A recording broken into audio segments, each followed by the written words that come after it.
Ed and Lorraine Warren. Their names are synonymous with possessions and haunted houses. These demonologists who inspired the characters in the Conjuring movies lived a storied life, with numerous supernatural cases tucked away in their logbooks, away from prying eyes. Among the Warrens' career of demonology was this peculiar case involving a local Connecticut legend, the White Lady Ghost of Union Cemetery. Whoosh, that's a doozy of a title. Can't she just be a spooky ghost? Anyway, Union Cemetery dates back 400 years, and it's said to be haunted by this one notable ghost. The tricky thing is though, nobody quite knows the exact origin of who she is. Some speculate that she's a woman who lost her child in childbirth and hasn't been able to move on to the afterlife because she still seeks out her child. Others speculate that she's a ghost of a victim who had been dumped into a sinkhole near the cemetery, and she's been unable to move on while this crime goes unsolved. You know, the fact that we don't even know her name or who she is, that's probably bothering her. That's probably contributing to all her worldly stress. The only things anyone can agree on truly is that those who say they've seen her claim that she's dressed in a bright white nightgown and has her head and face concealed with a white bonnet. One particularly good ghost story, local legend, says that in the late 90s, a firefighter responding to a call nearby said a woman in a white dress jumped in front of the truck and landed behind him. When he leapt out of the vehicle, there was no body on the ground,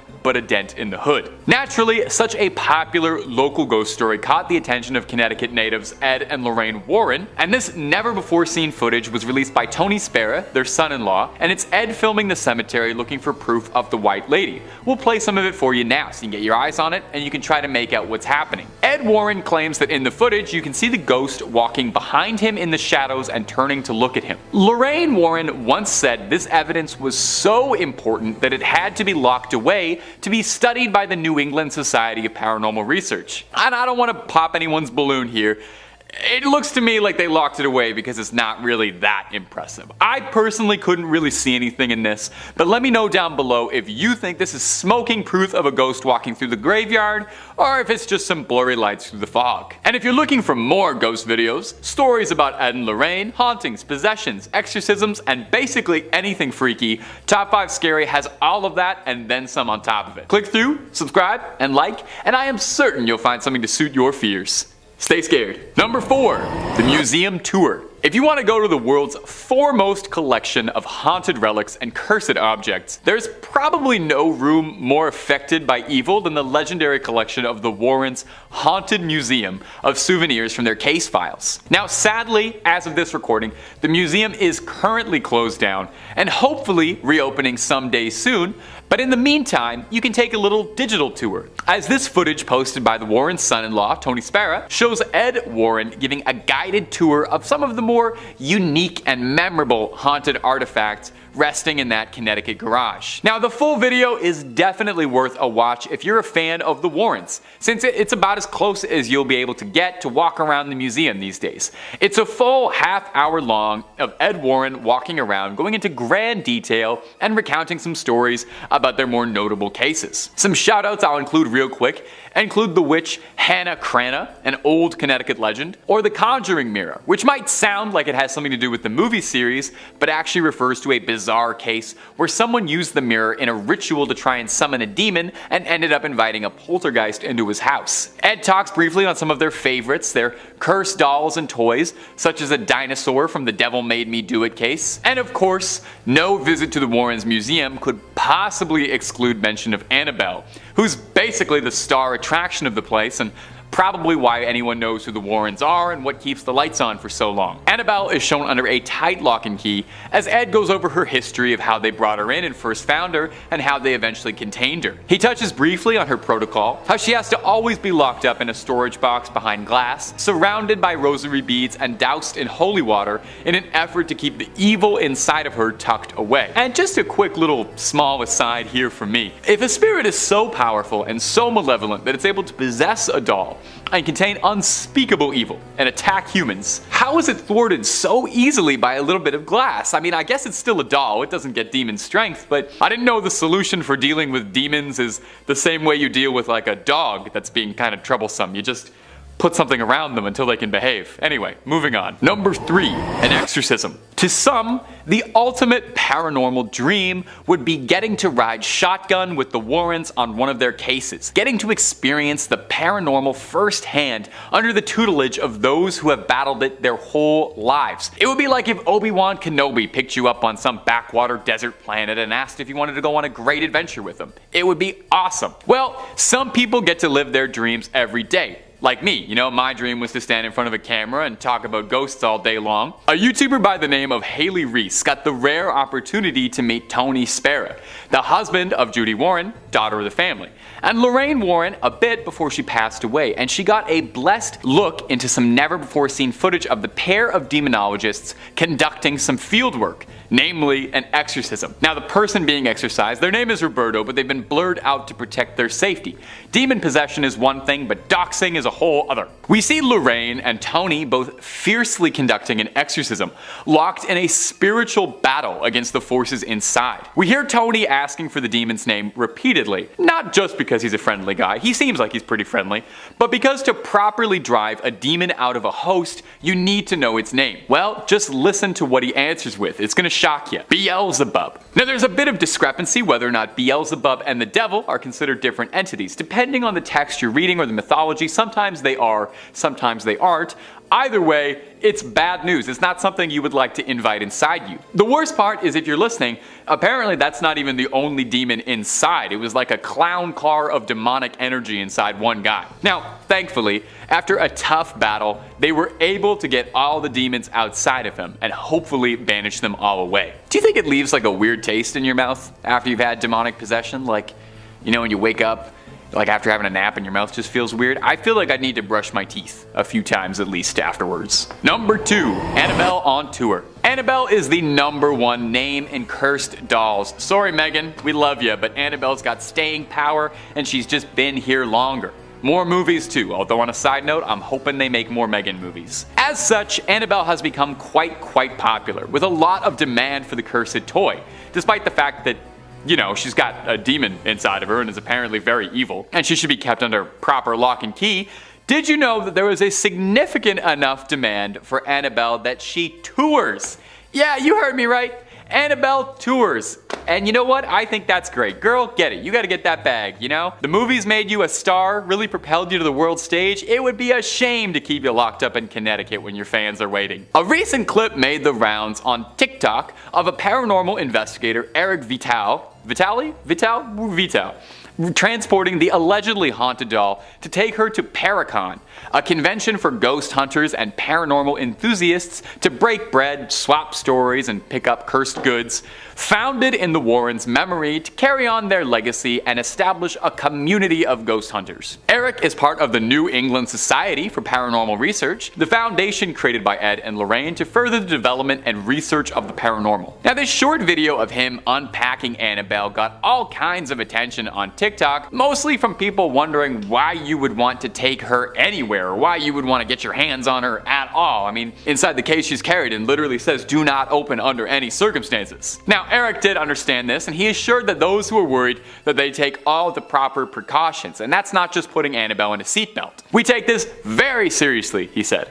"Our faith is very strong, all of us. So we bless the van. We all have enormous amounts of holy water. We have a priest come in, bless the area, and bless the items. And maybe put her in a car seat too, just to be safe." And number 1, Buddhist exorcism. It wasn't just the United States where Ed and Lorraine worked on their cases. If there was a call for it, the Warrens would do their best to answer. Plus, I feel like if you only ghost hunt in one country, you're missing out on so many good demons and scares. If you're a fan of the channel, then you know by now just how many really fascinating cultural and regional monsters that exist out there and all the different ghost stories that exist. You can spend your whole life battling demons, but have you ever gone toe to toe with a yokai or an oni? Maybe that's why the Warrens decided to take a trip to Japan in the early 2000s. Maybe they just wanted a nice vacation, or maybe they were getting tired of local poltergeists and wanted a new difficult challenge. They set out to Japan to investigate these allegedly haunted tunnels, where a number of people were reported to have died in. Ed was a former World War II Navy veteran, and he had spent a lot of time around Japan and was interested in their culture and the reports and things that he had heard. Of course, it was hardly a vacation, because while they were there, they were asked to participate in a Buddhist exorcism of a young woman named Teresa who had become the unwilling host to a litany of demons. They were aided by a group of Buddhists during their exorcism, a change of pace from their usual help from ordained Catholic ministers. We'll play it for you now so you can get some eyes on it. In the clip, we can hear Lorraine doing her level best to try and cast the evil out of the young girl's body. Now the clip's a bit hard to watch, I'm gonna be honest. Seeing somebody writhe around screaming in what looks like agony, but luckily, they're being tended to by the experts, I guess. If there was anyone you'd want, it would probably be Ed and Lorraine and a group of Buddhists. Ed and Lorraine said the Buddhists were extremely helpful, saying they were cut from a different cloth. And if they're ever running out of Conjuring movies or running out of ideas for them, I think they should start sending the Warrens internationally. Or just stop pretending they're based on true stories altogether. Have the Warrens try to fight Godzilla, or have them fight the Predator or something. Let's see them exercise their way out of that one. Let's see holy water and a little rosary take on the Predator. Number 5. Satanic Worship Idol. Before we dive into the strange footage of the satanic idol, let's talk about its odd and terrifying backstory. The story of the idol begins in 1991, near Ed and Lorraine's home. There was a lost deer hunter wandering through the area, and after hours of finding no discernible landmarks or ways home, he came face to face with an odd and captivating discovery. In front of him was a large, raised rock formation consisting of circular rocks and a strange being standing in the center of the altar. The hunter, as I believe most of us would be, felt quite uncomfortable and uneasy about this discovery. So he began making his way back to his car, but on his way, he turned to his side and noticed an elderly man with dark eyes dressed in a fully black suit walking in perfect step with him. The two hadn't shared a word, and the hunter became more anxious with each hollow step he took, still not sure of the way out of the woods. The hunter cautiously turned over to the strange man, and with a deep breath he asked, "How do I get out of here?" The strange man lifted up a frail hand and pointed towards a small overgrown path. The hunter turned to see a small pathway and then turned back to the man to thank him, but upon glancing, the man was nowhere to be seen. He disappeared as quickly as he had appeared. The hunter escaped the forest, but was so perplexed and intrigued by the strange encounter that he decided to contact none other than Ed and Lorraine Warren. Now, here's where a new, hardly known fact is revealed. Ed and Lorraine almost always investigated reports armed with a camera to capture any footage that they may have missed and for review. Ed and the hunter located the altar, and in a moment of what can only be described as white audacity, Ed removed the demonic doll from the altar and brought it back to the museum. In the footage, the strange elderly man can be seen lurking in strange corners of the screen, materializing in random positions throughout the footage. The video recording also cuts out frequently, and strange humming noise can be heard along with the glitches. Ed and Lorraine kept the footage under wraps due to the effects that the doll had on Lorraine. And if you'd like to find out more about that reasoning, check out our video on cursed artwork in the Warren Occult Museum. Number 4. Sneckeder House. The Warrens are famous for their home investigations of the Perron family, the Conjuring movie inspiration, and the Amityville home. But there's a less known, very well documented case that the pair also investigated, the Sneckeder House. Carmen and Al Sneckeder rented a home in Southington, Connecticut, but upon exploring the house, they encountered something that would have scared me out of there faster than light. The pair discovered mortuary tools in their basement, tools that were used in the closed morgue that was in the basement of this house. The home was a funeral parlor. The only time living in a funeral home is acceptable is in My Girl. The couple began smelling rotten flesh, strong chemical odors throughout the house, and the water from the taps would randomly turn a deep red. Their sons were plagued by visions of ghosts and other strange entities. The ghosts became aggressive towards the family, and that's when they decided to call the Warrens for assistance, scared for their lives. The Warrens showed up, filming. They documented several apparitions. Lorraine reported feeling several supernatural entities, all who were filled with vengeance and bouts of pain. The Warrens deduced, within the same visit, that they believed the morticians would participate in horrendous, actually unspeakable acts with the deceased bodies brought into the home. Ed and Lorraine ended their investigation very quickly. In the tape, it's reported that the Sneckeders repeatedly asked for sound advice on how to deal with their issue, but sadly, no footage beyond their questioning has been released. The Warrens' advice to the family remains a complete mystery. What do you think their advice would have been? Number 3.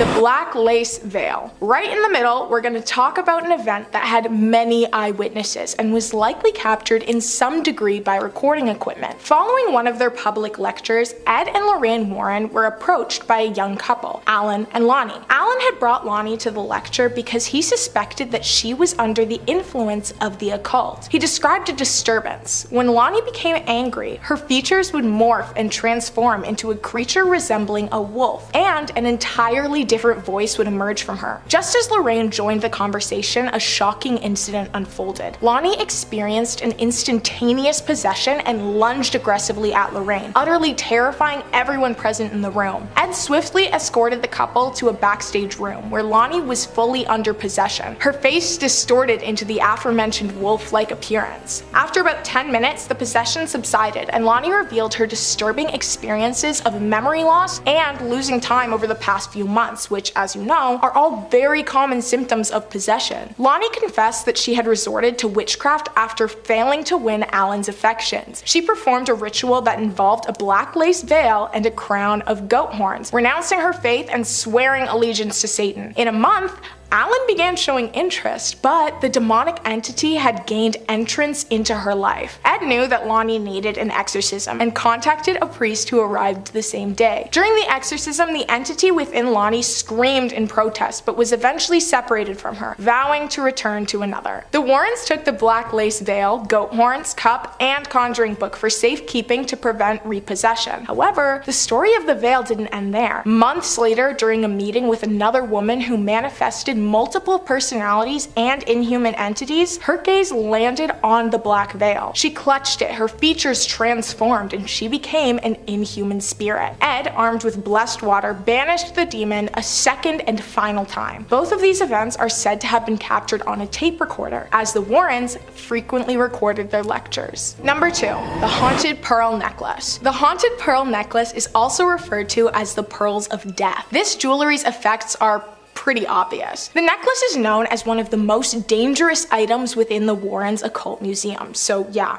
it's living up to its name already. The Pearls of Death is a cursed necklace that has a curse or entity residing in it, causing anyone who wears it to be strangled, and in some cases even strangled so brutally that their lives are ended. Yeah.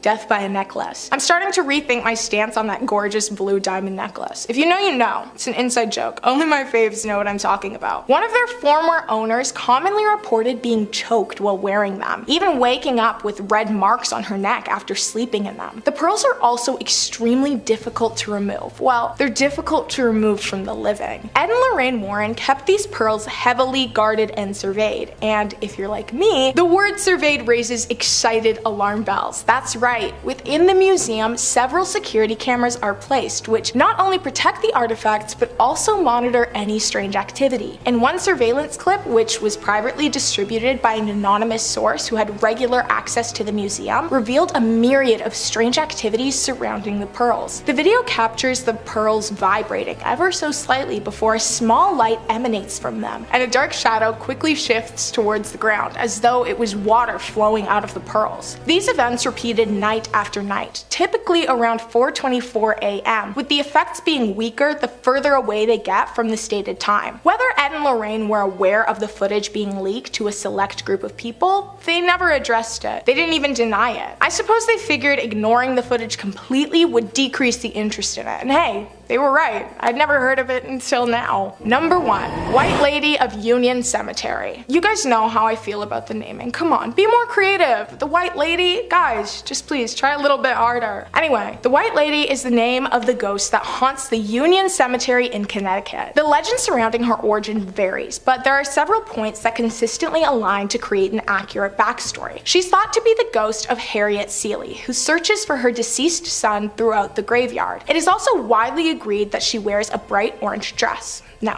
I'm kidding. Obviously, she wears a white dress, and you bet your bottom dollar it's a flowy one. The ghost was often seen by locals. She frequently spooked the citizens of the surrounding area, jumping in front of cars, appearing in their periphery, and then disappearing. Ed Ed Warren was heavily interested in this apparition, so he set out on a quest to record this ghost for himself. Yes, for himself. As I said, they don't enjoy sharing their findings. Maybe the ghosts value privacy and Ed signed an NDA or something, I don't know. But the NDA didn't apply to the pair's son-in-law, Tony Spera, because shortly after their passing, he released the full footage. The footage begins by panning over a darkened cemetery, and there's definitely a heavy air surrounding the entirety of the footage. While panning over the rows of graves, a glowing human figure wearing a long white dress was spotted moving behind a tombstone, like it was playing hide and go seek. No close-up shots of the spirit were caught, and the camera wasn't very good, so any distinct details that the ghost may have remain a mystery. The video was reviewed by skeptics, and it was actually widely agreed that the footage was not doctored in any way. But not only that, the figure seen was not just an illusion or a filming trick. The being is in fact there. Ed Warren did manage to capture evidence of a ghost on camera, which is pretty amazing. Even though I'm not obsessed with him as a person, his career and accomplishments are right up my alley. Number 5.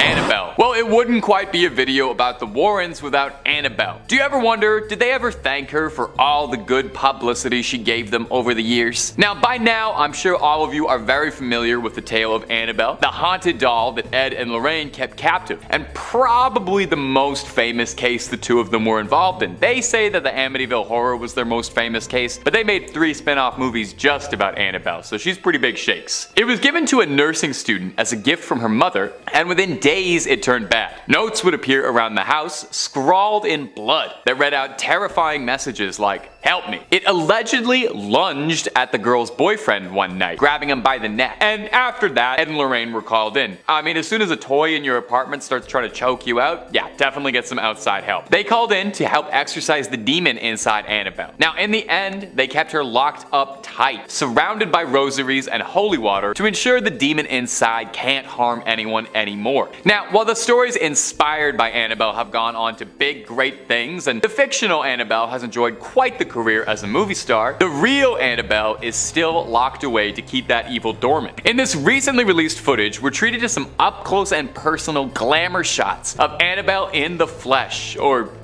stuffing, maybe? Locked tight behind her cage. And this footage comes to us from Tony Spera, the son-in-law of Ed and Lorraine, who's taken it upon himself to maintain their legacy on his YouTube channel. If you're a big Ed and Lorraine fan, go check it out, because there's hours and hours of stuff to work through. He takes us on a brief tour of the museum, but gets up close and personal with Annabelle herself. Even through a YouTube screen, you can almost feel some evil energy radiating off this doll. Now, sadly, the Warrens Museum of the Occult is currently closed, so you can't visit Annabelle right now, but they're hoping to reopen it one day soon, so Annabelle can get back to scaring her fans in person like she always has. She makes convention appearances, did you know that? She just recently was at the Warrens Paracon, the convention dedicated to supernatural hunters of the unknown. I'm not sure if I personally would take a selfie with Annabelle. I wouldn't want to ruin her photo like that, unless I could guarantee she'd look really good. I don't want to offend her in any way. I try not to upset any cursed dolls. And if you're looking for way more stories about Ed and Lorraine Warren, true tales of terror, fake fibs of fright, ghouls, goblins, cryptids, aliens, true crime, basically everything scary under the sun and above it, Top 5 Scary is the only place to be. Stay subscribed, stay scared, and don't miss a thing. But let's keep going, because we got a whole lot more video to go through. Number 4. Under Scotland. Now, the Warrens' investigations did not just take them on road trips all over the United States. Now, the Warrens might have visited a case in almost every state and then some. The Warrens' journey saw them traveling all over the globe in an effort to uncover truths and combat evil wherever it was found. In this recently posted footage, we get to see a unique perspective from the Warrens, focusing on Lorraine Warren digging around underground in the secret vaults beneath Edinburgh. Under the ground is a series of large cavernous vaults that were once used as a storage space for merchants, but when abandoned, became home to Edinburgh's lowest and poorest, who began to make it their dwellings. Probably really nice, what with no daylight, musty air, a thriving rodent population, and hey, for the right price, that honestly sounds better than most apartments in Toronto. Because of this, the vaults were the perfect place to conduct a little nefarious business, if you know what I mean. You know, all sorts of nasty crimes that aren't fit to discuss on YouTube. It's believed that 2 of Edinburgh's most prolific criminals hid bodies here before taking them to medical schools to sell off. So, because of its grim history, it's no surprise that people believe the vaults to be haunted, claiming they feel watched or touched when walking through them. So when supernatural weirdness happens, the Warrens are soon to follow. This one's actually pretty cool. It's kind of like going on a ghost tour from your own home. First person, making you feel like you're exploring those subterranean depths with her. The real highlight though is the guide, who's this very geriatric Scottish man who seems to know the tunnels very well. If I ever take this tour, I need to insist on my guide being an old Scottish man who I almost can't understand. That seems like the most appropriate and trustworthy way to go ghost hunt. Now, they didn't find anything too much on this investigation, but while in there, Lorraine claims that she can feel something communicating with her long ago. Could it just be the spirits from long ago, or radio feedback? Let me know in the comments. Number 3, the Donovan Poltergeist. Now, our next entry is going to cover the Donovan Poltergeist, an often forgotten case in the Ed and Lorraine Warren oeuvre. In this clip, moderator Tony Spera, he's coming up a lot in this video, mentions that Ed has told him that on a scale of 1 to 10 for demonic intensity, I love that you can rank demonic intensity like that, the Warrens found this case to be a 10. Now, I gotta ask, if it's so intense, I wonder why it's not more well known, but maybe they're keeping it hush-hush because this is going to be the plot of Conjuring 4, so I'm giving you the spoilers right now. The Donovan Poltergeist case was in West Hartford, Connecticut, when a young girl had come into possession of a Ouija board, one of the most haunted Hasbro products ever released, alongside the game Sorry. Ed briefly talks about how people can be so dismissive of Ouija boards. I mean, imagine who would be so dismissive of Ouija boards. Don't know anybody like that. And Ed mentions that although they may seem innocent and unbecoming like a children's toy, a Ouija board is an invitation for spirits to come and disrupt. The girl in question in the Donovan case asked the Ouija board all sorts of questions and started to get answers that only a spirit could give. Ed says that the spirit needed something in return, and afterwards her house started to become rabid. Objects thrashed around, levitating, so on. Ed describes a violent interaction with a poltergeist, claiming that at one point during their investigation, he found himself literally pinned to the wall by a malevolent spirit. He describes as well the house being pelted with rocks from the sky and objects vanishing. Imagine the size of the umbrella you would need if it's raining rocks. This definitely sounds pretty extreme, all things considered. They claim that they would watch things dematerialize in front of their very own eyes, as if Mr. Scott was teleporting them away on the Star Trek transporter. Now, eventually, Ed describes getting in contact with a priest to perform an exorcism on the cursed house, freeing the family from spectral torment. Stay tuned to see if that's going to be the plot for Conjuring 4. I'm almost pretty sure. Number 2, the Japanese tunnels. Among the many accolades and achievement in his career before he was a ghost hunter, Ed Warren was a veteran of the US Navy and served in the Second World War and spent a good amount of time stationed around Japan. As such, from a young age, he developed an interest in Japanese folklore and the yokai and spirits that go with it. So naturally, they had to take a trip out east to go investigate some spirits there. They took a trip to Nagoya to investigate an apartment building that allegedly was being haunted by the floating head of an ancient samurai warrior. That's unnerving. I've heard of headless ghosts. I've even heard of nearly headless ghosts. But I think this is the first time I've heard of a ghost that was just a head. I think that honestly might be way scarier, just seeing a head like floating around down a hallway, but that's just me. Now, this wasn't the sole focus of their journeys though. They had more going on. The two of them also sought out an exploration of Japan's haunted tunnels, a tunnel where 200 people were allegedly buried alive after an avalanche during a typhoon trapped some 200 souls inside and made the tunnel their grave. Local reports would claim that the people would hear the screams of the damned late at night. So Ed and Lorraine visited it, and they both said it was terrifying and claimed that walking through it was freezing, the coldest thing either of them had ever experienced. Ed said a bitter cold came over him as he reached the end. He relays as well a story of a young man who tried to challenge his fear of the supernatural and ride a motorcycle right through this tunnel, but paid for it with his life and crashed. Now, for what it's worth, you know I love playing skeptic around here. You know I love getting my Scully on. I'm more of a Scully than I am a Mulder. I think this might be more of an urban legend because I did do a lot of digging for this video and I could not find any confirmed stories of a mass death inside a tunnel in Japan from an avalanche, but it's possible that it could be lost to time, very ancient, maybe records get lost, but nonetheless, interesting to listen to. And number 1, the Amityville interview. Now, the Warrens argued that the most famous case they ever worked on was the Amityville horror, and there's no denying that when this case happened, it gripped the American public. In 1973, Ronald DeFeo took a hunting rifle and went one by one, ending the lives of each one of his family members remorselessly while they slept. He would later go on to claim that he was being commanded to do it. He was compelled by spirits to act this way. A little bit later, a new family, the Lutzes, moved into the Amityville house, aware of what had transpired, but moving forward with it anyway. It's just such a good deal on rent. You gotta take it where you can get it. In this recently released footage, we hear from Ed and Lorraine speaking in great detail about their experiences working on the infamous legendary case on their TV program Seekers of the Supernatural with the Warrens. Lorraine outlines how immediately upon walking in she felt stepping into the house, she felt immediately wrong. She reiterates that upon entering, she felt a great unnerving presence. She says pretty much as soon as she entered the sewing room, she turned to the homeowner and said, "I hope this is as close to hell as I get." That's raw. The sewing room allegedly is where a focus of the haunting was, where the hundreds of flies apparated, where the spectral voices were heard telling people to get out. They speak as well of how they brought a reverend with them in the investigation who felt a physical slap in his face walking in. And if you're looking for more details about the Amityville case, the movie from the 70s and the movie with Ryan Reynolds, both pretty good retellings of the story. Ed goes on to address allegations that the Amityville case was a hoax, saying he offered a $3,000 reward for anyone who could prove to him that it was faked. Later in life, the lawyer representing Ronald DeFeo claims that the entire haunting story was a concoction he made up with the Lutzes over a bottle of wine in an effort to get a retrial for his client and drum up a bit of book business for the Lutzes. No word if he ever ended up getting $3,000 out of Ed. So whether or not the story really happened is one thing, but I think we can all agree the folklore that has come out of it is interesting enough and is a definitive part of the greater American mythos, this classic haunted house story. And it's entertaining nonetheless. Number 4. Ed Warren invoking a spirit on camera. Coming up next is this video uploaded by Tony Spera, the Warrens' son-in-law, on his personal YouTube channel. If you're a fan of the Warrens and you're not already, I would recommend subscribing to Tony Spera.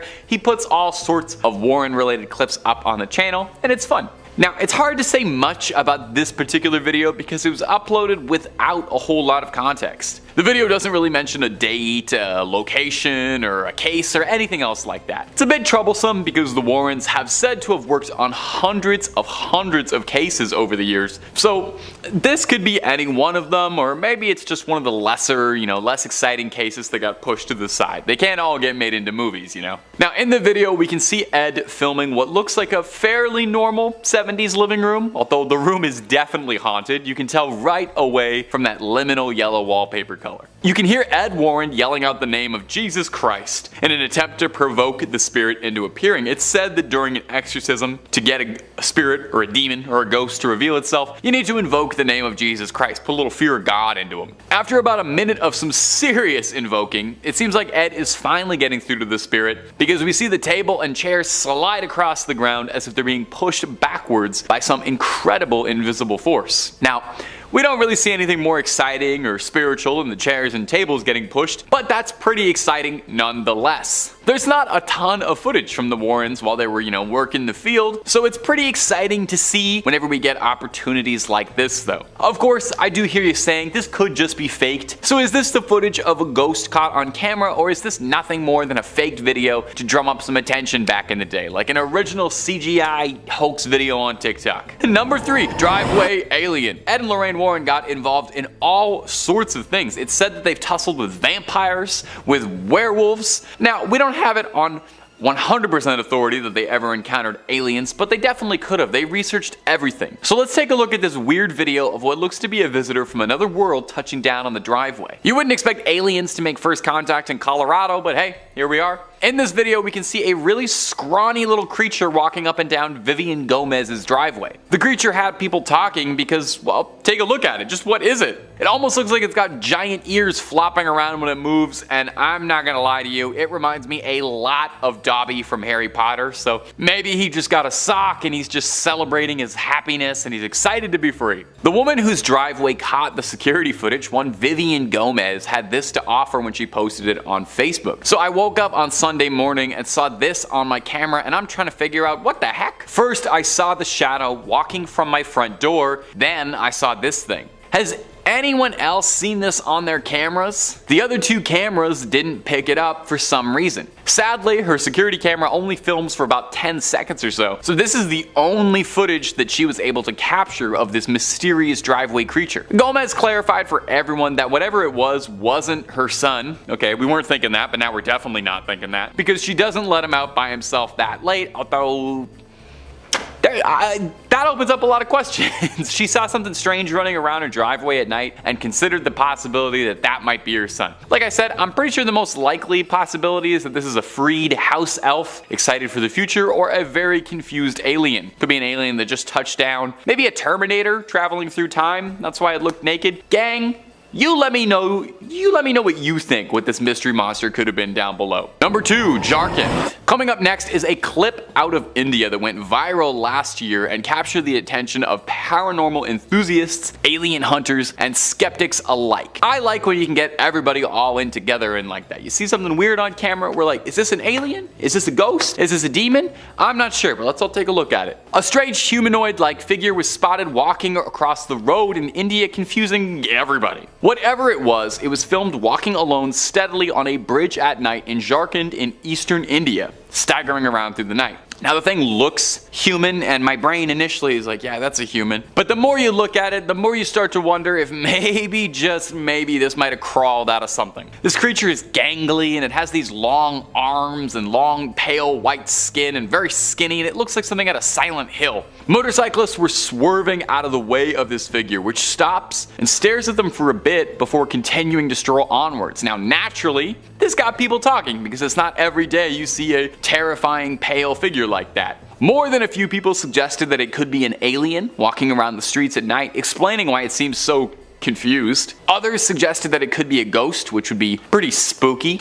I would say it does seem like it's physically present. It seems like it's physically on the road, so I'm not 100% that it's a ghost. And finally, there's the realists, who have suggested that this could just be someone who had a long night and is lost and on all the substances right now, just trying to get a good night's sleep. As far as I know, no one has cracked this case, certainly not Ed and Lorraine Warren, so we may never have a satisfying answer. And number 1, the Buddhist exorcism. It wasn't just the United States where Ed and Lorraine Warren worked on their cases. If there was a call for it, the Warrens would do their best to answer. Plus, I don't know, I feel like if you only hunt ghosts in one country, then you're missing out on just so many good demons and ghosts out there. If you're a fan of the channel, and I hope you are, then you know by now just how many amazing, interesting regional monsters, myths, and cryptids there are all over the world. You could spend your whole life battling demons, but have you ever gone toe-to-toe with an Oni or a yokai, something like that? Well, maybe that's why the Warrens decided to take a trip out to Japan in the early 2000s. Maybe they wanted a vacation and a change of pace, or maybe they were looking to challenge themselves. They set out to Japan to investigate these allegedly haunted tunnels, where a number of people were reported to have died in. Ed was a World War II Navy veteran and had spent a lot of time around Japan and was fascinated in their culture and the things that he had seen while stationed there. Of course,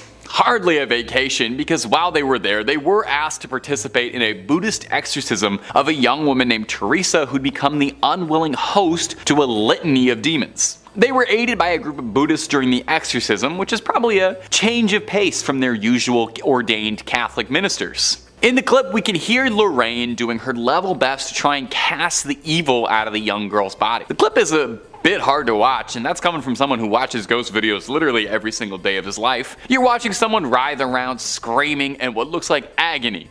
But hey, luckily they were being tended to by the experts. Ed and Lorraine Warren spoke very highly of the Buddhist monks helping them as well, saying they were cut from a different cloth. I'm not sure if that's a pun or not. I feel too, if they ever start running out of ideas for the Conjuring movies, they should definitely start sending the Warrens international. Conjuring in Japan, I already feel like that's a good premise for a movie. Or maybe, and bear with me here, the Conjuring movies should get way more wild. We already know they're only based on true stories, they're not real stories, so just have them fighting Godzilla or whatever. I would love to see Ed and Lorraine Warren try and exorcise Godzilla. You let me know who you'd love to see Ed and Lorraine go toe-to-toe against. I'd want to see what they could do with Freddy Krueger too, personally. Number 4, the museum tour. Now, if you wanted to go to the world's foremost collection of haunted relics and cursed objects, there's probably no storeroom full of curses more than the legendary collection of the Warrens' Haunted Museum of Souvenirs. Now, like I said just a second ago, the museum is currently closed as of the writing of this video, but they are trying to reopen soon. You know, cross your fingers. But in the meantime, you can take a digital tour, as this footage posted by the Warrens' son-in-law, Tony Spera, shows Mr. Warren giving a guided tour of some of the more unique haunted artifacts resting in the Connecticut garage. Now the full video, definitely worth a watch if you're a big fan of the Warrens, since it's as close as you'll be able to get to walking around the museum these days. It's a full half-hour long of old Ed going into grand detail and recounting some stories about some of their more notable and famous cases. Shoutouts include the witch Hannah Cranna, an old Connecticut legend, or the Conjuring Mirror, which might sound like it has something to do with the movie, but very confusingly refers to a case where someone used this mirror in a ritual to try and summon a demon, a different demon. Ed talks briefly on some of their many cursed dolls and toys, such as a dinosaur from the Devil Made Me Do It case and film, and of course, no visit to the Warrens Museum would exclude Annabelle. She's the star attraction of the place, probably what keeps the lights on for so long. She's shown under a tight lock and key, and Ed goes over the history of how they brought her in, and he touches briefly on the containment protocol for her, how she has to always be locked up in a storage box behind glass, surrounded by rosary beads and doused in holy water,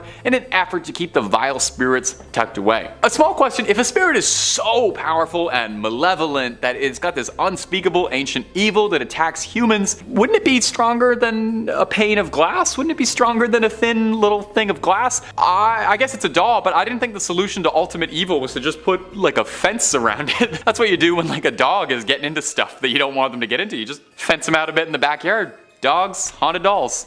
Okay.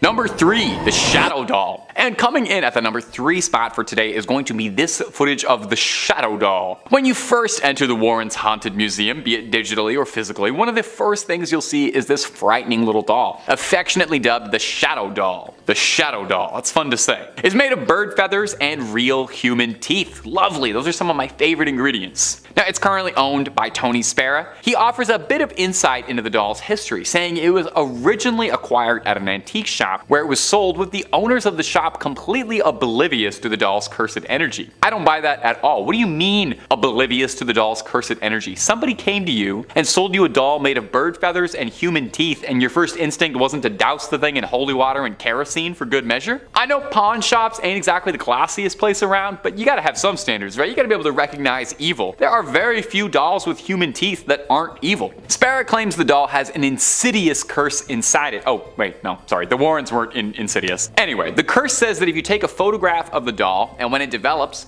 you write a curse that you'd like to inflict and then send it to your victim. The person who then opens the envelope and sees the photo of the doll will invite the curse into your home. The doll is also capable of some dream magic like Freddy Krueger, and can even stop your heart while you're asleep if Mr. Warren is to be believed. And I know what you might be thinking. Did you just curse all of us by showing us this footage and pictures of the doll? No, of course not. I toss a salt circle around the camera before I film anything just to make sure no residual curses pass through the internet. I will say though, I have heard some pretty credible rumors that you're more susceptible to be cursed if you don't like, comment, and subscribe after watching a video, so I honestly would say on the safe side of things, you should do that. And on another side note, having done a lot of research on the pair of these two, I cannot stress how many haunted dolls and toys these people had. They had like the world's scariest Toys R Us in their backyard. Number 2, Scotland City under the city. Now, the Warrens' investigations didn't just take them on cross-country road trips in the United States. The Warrens visited a ghost in almost every state they claim, and then some. The Warrens' quest saw them traveling all over the globe in an effort to uncover truths and combat evil wherever it was found. In this recently uncovered footage, we can see a unique perspective from Lorraine digging underground in the secret vaults beneath Edinburgh. Under the ground is a series of large, cavernous vaults that were once used as a storage space for merchants, but when abandoned became home to Edinburgh's poorest, who began to make it their dwellings. Probably a real nice space, you know, no daylight, musty air, thriving rodent population, but you know what? For the right price, I would probably go for it. It's probably better than most apartments in Toronto. Because of this, the vaults were the perfect place to conduct a little nefarious business that aren't quite fit to discuss on YouTube, but naughty stuff, just know that. It's believed that 2 of Edinburgh's most prolific criminals hid bodies here before taking them to medical schools to sell off. Having known this, with this context, it's absolutely no surprise that people believe the vaults to be haunted, and claim that they feel watched or touched when walking through them. So, if there's something weird going on, the Warrens follow. This one's actually pretty cool footage, I gotta admit. It's first person, making you feel like you're exploring the subterranean depths with her. She's being guided by an old Scotsman who seems to know the tunnels pretty well, and I gotta say, if I ever take a tour of an underground vault, this is exactly who I would like to be taking me in. An old Scottish man. That's the most appropriate and trustworthy way to go ghost hunting. Now, they didn't find anything on this particular investigation, but while in there, Lorraine does claim that she can feel something communicating with her.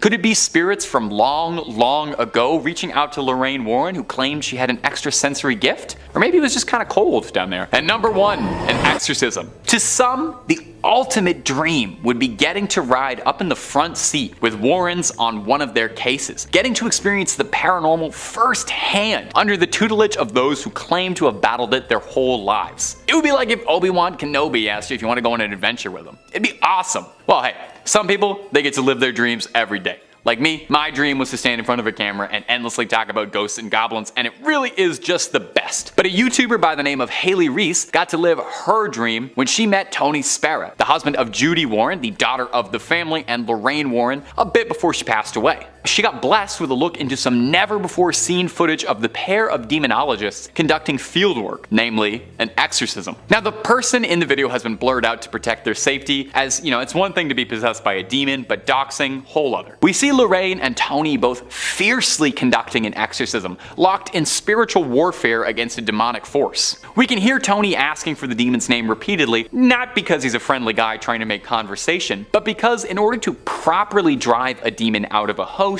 you need to know its name. The name said, Beelzebub. Now, there is a little bit of a discrepancy whether or not Beelzebub and the devil are considered different entities, really depending on what book and depending on who you ask. Sometimes they are, sometimes they aren't. Either way, it's very bad news to have inside of you. Worst part is apparently that wasn't even the only demon inside there. It was like a clown car of demons inside one guy. Not enough room.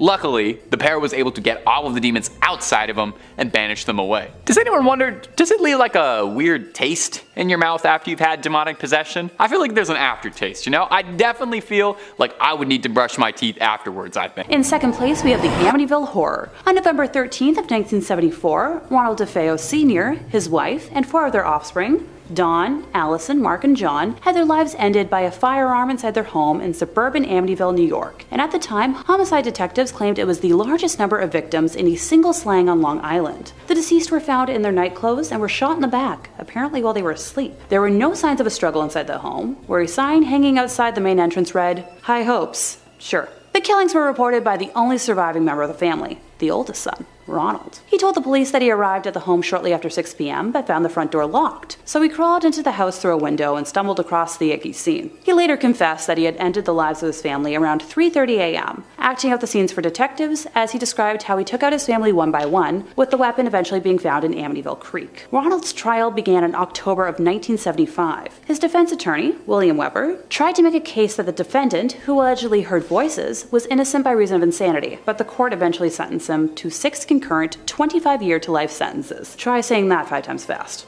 Eesh. A year later, the Lutz family moved into the now abandoned home, and that's where this goes from simply tragic to much, much more. Most of the DeFeo family's furniture was still in the house, because it was included for $400 as part of the deal. You know what, I'd take that deal too. A friend of George Lutz, the father of the family, had learned about the history of the house and insisted on having it blessed, and at the time, George was a non-practicing Methodist and had no experience of what this would entail. Kathy, the mom, was a non-practicing Catholic and explained the process to him. George knew a Catholic priest named Father Mancuso who agreed to carry out the house blessing. He arrived to perform the blessing while George and Kathy were unpacking their belongings on the afternoon of December 18th, 1975, and went into the home to carry out the rites. When he flicked the first amount of holy water and began to pray, he heard a masculine voice demand that he get out. When leaving the house, the priest did not mention this incident to either George or Kathy until December 24th, when he called George and advised him to stay out of the second-floor room where he had heard the mysterious voice, which happened to be the former bedroom of Mark and John DeFeo that Kathy had planned to use as a sewing room, but the call was cut short by static. Following his visit to the house, the father allegedly developed a high fever and blisters on his hands, similar to stigmata. At first, George and Kathy experienced nothing unusual in the house, but the horrors that happened over the next 28 days were awful for the Lutz family, bearing witness to slime pouring out of their walls, strange odors throughout the home, and George would wake up at 3:15 every morning, which is right around the time Ron DeFeo carried out his original crimes. A garage door would open and close on its own, an invisible spirit knocked a knife down in the kitchen, a pig-like creature with red eyes was reported staring at George and his son Daniel through a window. Also, Kathy and two of her children experienced bouts of levitation while trying to sleep. The footage we have from this heinous month is of a boy with glowing eyes, believed to be the spirit of the late John DeFeo. By mid-January of 1976, after another attempt at a house blessing by George and Kathy, they experienced what would be their final night in the house. Now, the Lutzes were never able to give a full account of the events that took place on this occasion, describing them as too frightening. After getting in touch with Father Mancuso, the Lutzes decided to take some belongings and stay at Kathy's mother's house in nearby Deer Park, New York, until they had sorted out the problems with the house. They claimed the phenomena followed them there, describing greenish-black slime coming up the staircase towards them. Yeah, no thanks. And finally, in first place, we have footage of an American exorcism. While the video is blurred out on YouTube to protect the identity of the poor girl, I personally think it's up there as one of the most frightening things I've ever seen. At an hour and 20 minutes long, it depicts a Catholic bishop in Connecticut attempting to converse with a demonic entity that has possessed the body of an innocent young woman, while her family restrains her. Ed and Lorraine were the ones to alert the church to the possession after meeting her during an audience chat session that was held at the conclusion of one of their public presentations. During portions of the exorcism when prayer is done, you can hear the demon acting wildly, and it originally refuses to give its name, both of which are quite common in cases of demonic possession. Eventually, we learn that there are 4 demons possessing our victim, with one of them identifying themselves as Robert, which happens to be a name associated with the son of Satan. I'll let a snippet roll now, allowing you to hear the woman for yourself. And that's the end of this list, bringing me to my regular motto: don't mess with spirits, don't mess with Ouija boards, and for the love of everything, let demons be. Trust me, I love spooky things and reading spooky stories, but it's so not worth it to bring that kind of hell into your life.